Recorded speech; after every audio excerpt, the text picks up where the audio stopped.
Terry Lynn, Traveling Artista. I am going to redo my drawing video number 5 that has to do with shading. Now, if you want, just make a comment below and I can get this instructional sheet to you. It goes over the basics, the highlight, core, reflected light, and shadow, and the elements in between, and your value scale. Your value scale, which goes from 1, which is white, to 10, which is black. If you want a mid-tone, it'll be 5. So if I say numbers, that's what I'm referring to. But what you really like to do, it's so nice to memorize this. I did it when I was quite young. My mother taught me this. And it will help you in anything you go to shade. Check. Highlight, is there a highlight? Core, the darkest area on the object away from the light. Any reflected light where the light comes down, bounces on the table behind and back at the object and lightens that core area. And then the shadow, which is the cast shadow. It's going to probably be the darkest. Then you want a nice gradation between your highlight and your core. I've started with a sphere here. I have drawn the sphere. We want to think of it in 3 dimensions all around. So the light is coming this way. Your highlight's going to be here. We're going to keep it light. Don't outline it like a balloon. That's a cartoon. You don't want to look like a cartoon at this point. So highlight, and on the opposite side is the core. And it follows the curve of the sphere. And it gets lighter as it goes toward your highlight.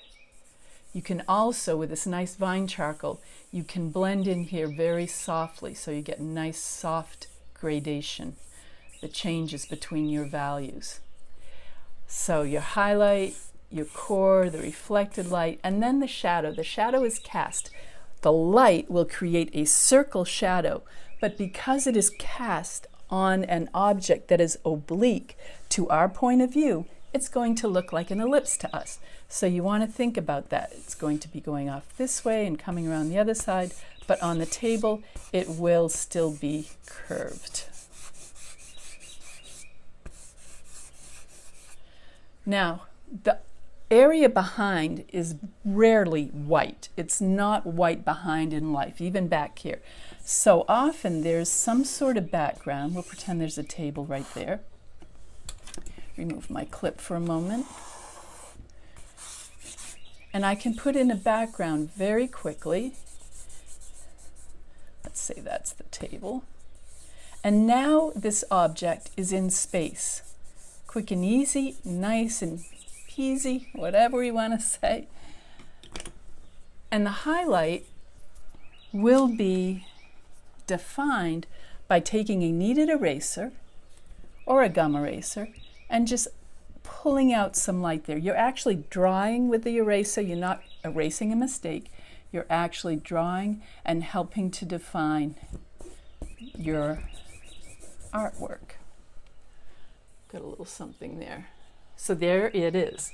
We have the highlight, the core on the object, the reflected light where the light goes behind, hits that table and bounces back onto the object, making that part of the core a little bit lighter. There's your shadow. Now with a cube, I'm standing obliquely here, so it's hard to keep it straight up and down.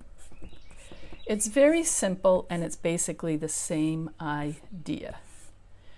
I like to think 3-dimensionally, thinking through the transparency, like an X-ray vision in your object. So here comes the light. It hits the top of the cube. That's where your highlight is going to be. Your core is going to be the area away from the cube, away from the light, sorry, on the cube. So there's your core. Now this side does not receive as much light, but because it receives a little bit more and it's also getting the reflected light here, it's going to be lighter than your core area. And this part of the box, the light's bouncing behind, and you might even down here get a little bit lighter on that side of the box. I always have a rag, helps my hands. Nice thing about vine charcoal is often you can use your finger as an eraser. Now, the light here is going to hit these corners bounce down, not bounce down, but be carried down here so you can see where the shadow is going to go, and it's going to take on the shape of the box. But again, it's coming in from behind there. That's just a light line. So we're thinking it's coming from the base. The base is back here, that far corner. Remember the X-ray vision? And it's going to be bouncing out from behind that area of the box. I'm at an odd angle here, so it's a little tricky for me to draw at this point. So there's your shadow. Highlight, core, reflected light, and your shadow. Now again, if there's a background behind this, it's going to help define and set your cube in space.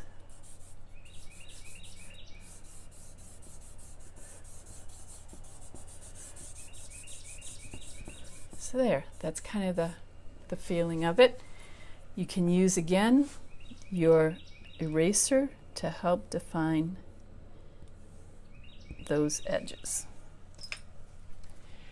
If you have a cone, let's say a cone here, remember how we realized it's three-dimensional. It curves, the light comes here. I'm running out of room on this paper because I want to use this for something else. So interesting, on a cone, the light and the core are going to follow the shape of the cone. In other words, it's going to be smaller at the top and larger at the bottom. I'm going to blend that in with my finger. Charcoal is so wonderful. I love it. It's natural. It's graphite. You can change it better. Again, the light, the point would be down here, and this would go down to a point. So your shadow would come to a point here on this surface. I'm going to step back, see if it's somewhat in. It's working okay. And then again, if there's a background, that is going to help you see what's actually happening around this. Sorry, these examples have gotten kind of on top of one another. Let's bring this across there.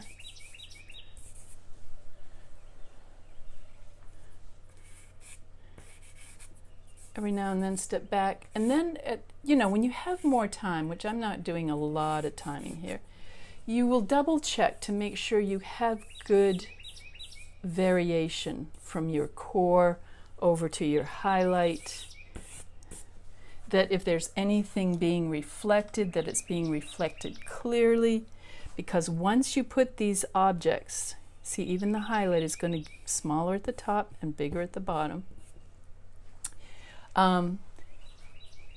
When these objects get in space and relate to each other, you're going to get light bouncing off one object onto the other object. You're going to get shadows cast from one object to another object.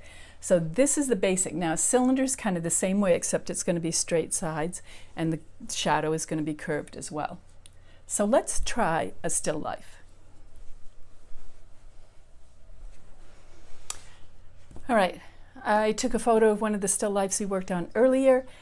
Best when you're learning this to use white objects on white and a single light source. That's going to help you see the shadows and the highlights and everything you need to see. So first thing you want to do is we need to remember our proportions and our relationships to each other. So I'm kind of looking down on this cube. Vertical needs to stay vertical.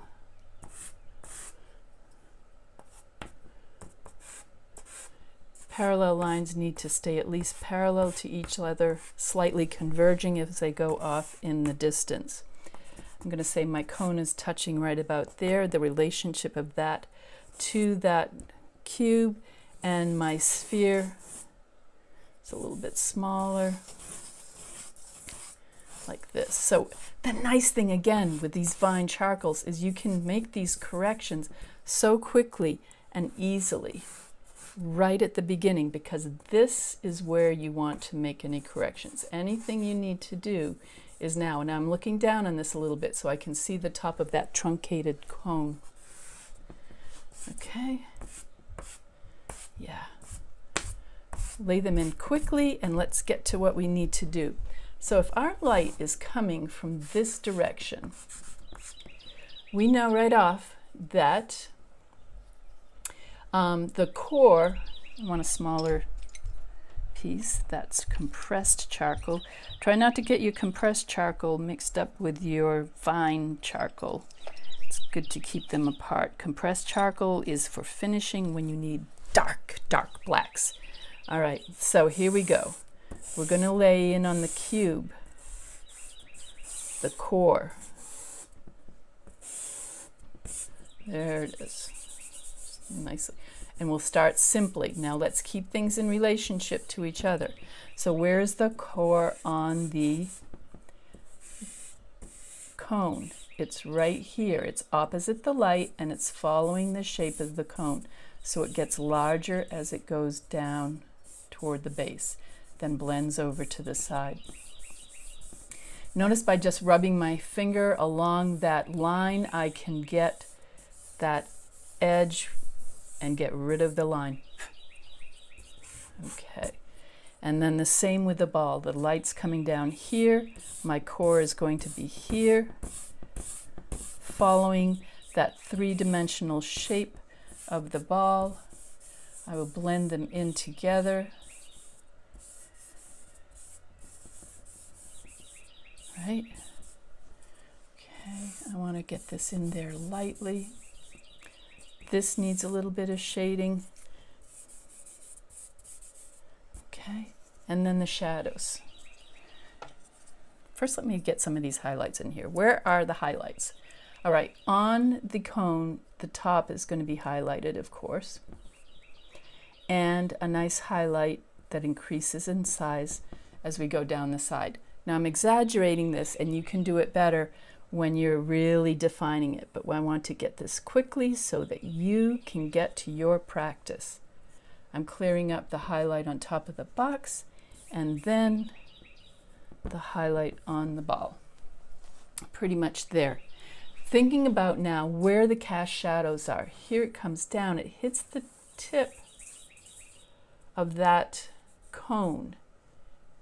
So the tip of the cone is going to be down here somewhere because it remains, the lines of the light are going to remain parallel as it goes through space, unless it's very close and then it comes out. The further away the light source, the more straight and more parallel the lines are. As it hits this cube, that's going to come down here. It's the corner of this cube down to here. Then it's going to, we'll imagine that it's hitting here, so the shadow of the cube is going to come off this way, then it's going to come out to there and that way, and then so coming from the base of each object, there's the base of the cube. Remember, we see through it. This is basically going to be the shape of the shadow of the cube. By knowing how the light comes down and hits the corners of that cube. I made a mistake here, sorry about that. It's coming off this corner. There we go. Comes off this lower corner here. Comes off here, comes down to there. That's not quite right either. See how this is the time to make these corrections? There we go, that's better angle. The cone comes off here, back side of the cone. Now these shadows we can see are kind of overlapping because they're not the same shadow. They're two separate objects and they're creating a nice design element on your drawing. I'm going to take rid of this right now.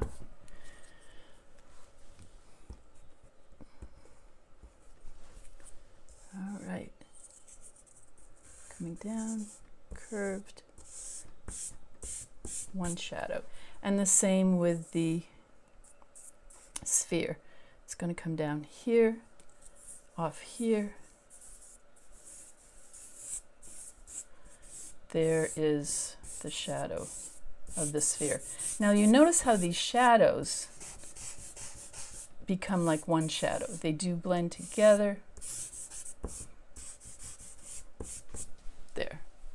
So that's kind of the shape of the shadow. Now, one thing we hadn't had to deal with before was the fact that this is also casting a shadow. As a shadow comes out from the sphere, it's going to hit the corner of that cube before it continues on. So just that brighter side of the cube is going to get a little shadow. This, as it comes down here, is going to cast a bit of a shadow on the cube. Because it's casting a shadow, the cone is going to cast a shadow onto that cube, right? As it comes down that way. Now, again, this is not perfect. If I were drawing by myself, I would spend a lot more time and perfect this. Actually, I think it would come more this way. This is why looking at an object really helps. I'm trying to do this from memory. There we are. The side of the cube coming down. As it gets down here, the light is hitting the back side of this sphere and bouncing onto this cube. So this area of that middle area of the cube is going to be lighter than this area because this back side is reflecting onto that.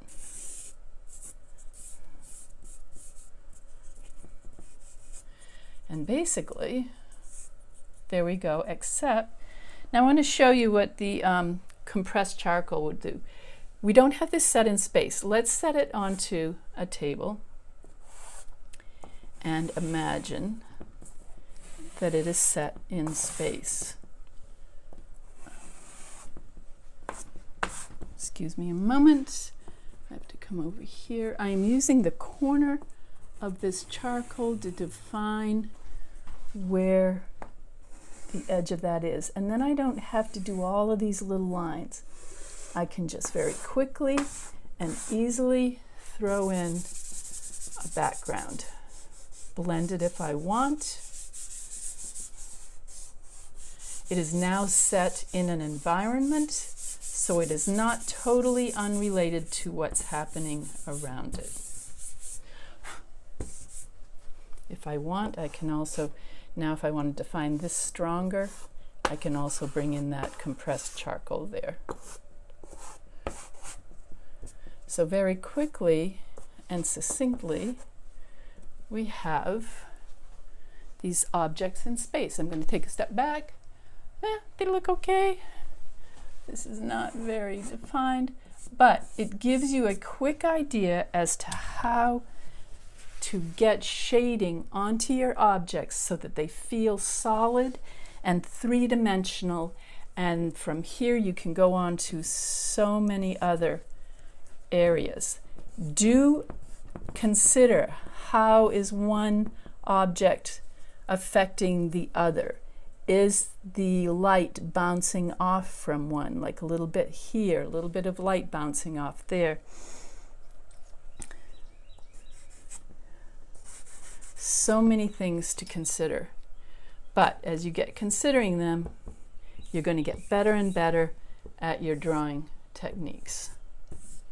And your drawing is going to help your painting and your photography and your sculpting and everything else. So keep drawing, stay dusty and dirty.